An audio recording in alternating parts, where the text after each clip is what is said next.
গোটা দুনিয়াটাই পরীক্ষা। আল্লাহ যারে পছন্দ করে বেশি তার পরীক্ষাও।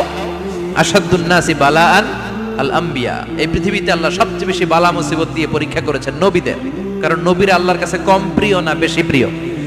যেহেতু প্রিয় বেশি পরীক্ষাও, এজন্য মুমিনের উপর যদি পরীক্ষা আসে, মুমিনের উপর যদি অত্যাচার আসে, মুমিনের উপর যদি ধৈর্যের পরীক্ষা আসে, জেল জরিমানা আসে, মুমিন ওইটারে ভয় পায় না। মুমিন ভয় পায় একজনকে, চিল্লায় বলেন তিনি কে?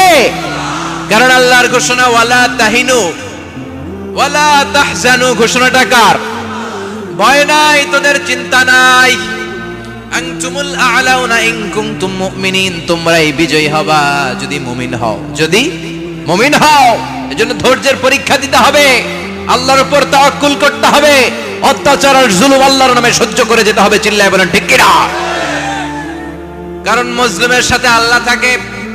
মুসলিমের বদদুয়াকে বিশ্বনবী ভয় করতে বলেছেন, কারণ মুসলিমের বদদুয়ার মাঝে আর আল্লাহর মাঝে পর্দা থাকে। যারা দুনিয়ার বুকে জুলুম করে তাদেরকে ক্ষমতার মসনদ থেকে নামিয়ে দেয় কে? আর যারা মজলুম হয়, যাদের রক্ত দিয়ে জমিন ভেজে, তাদেরকে জমিনের ক্ষমতা দিয়ে দেয় কে? আর যারা রক্ত ঝরায়, ইতিহাস বলে তারা শেষ পর্যন্ত প্রাণ আর জান নিয়ে পালাবার জায়গাটা পায় না। চিল্লায় বলেন ঠিক কি না? এজন্য মুমিন খুব ভালো করে জানে, রাত্রি যত গভীর হয়, সুবহে সাদিকের সময় কাছে আসতে থাকে।